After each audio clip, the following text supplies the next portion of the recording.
Zay ny amin'ny niveau io fa amin'izao fandraisan'ny Madagasikara ny fihaonana tampony francophonie izao dia no amafisina avokoa ny fitandronan'ny filaminana indrindra fa ny ao amin'ny commune Talatamatsy sy ny ao amin'ny commune Ivato. Lara-pamiana ho an'ny mpitandro filaminana amin'ny fitandrona fahalemana amin'ny andavanandro mponina. Amin'izao fandraisan'ny Madagasikara ny fihaonana tampony francophonie izao dia no amafisina tokoa izany indrindra fa ny ao amin'ny commune Ivato sy Talatamaty. Zany voalohany dia aty Ivato amin'ny aéroport international de Ivato.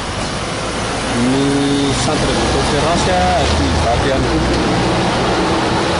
Ny fivezivezeny manam-pahefana zany ny vahiny tonga dia aty Ivato ny tena betsaka nina mandritra ny conférence izay no tonga ny maro be mba miezaka ny mpitandro filaminana maneho ny fahavononana amin'izay fametrahana izay mpitandro filaminana izay indrindra koa araka ny toromarika izay tapaky ny tambazotran'action opérationnel ny tany amin'ny Antananarivo na ny Manatona ny Reka izay zany no izany tanterahana aty amin'ny faritra Ivato sy Talatamaty.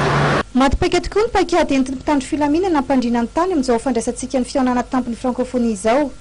Tsy afa-misaraka fa miara-miasa akaiky ny mpitandro filaminana dia polisy ny zandary ary miaramila. Hita taratra teny an-dalana teny ny fahamaroan'izy ireo manao fisafona na mandeha tongotra na mandeha fiara. Ireo fitoerana tanterahana ny fihaonam-be ihany koa mazava ho azy dia ahitana mpitandro filaminana.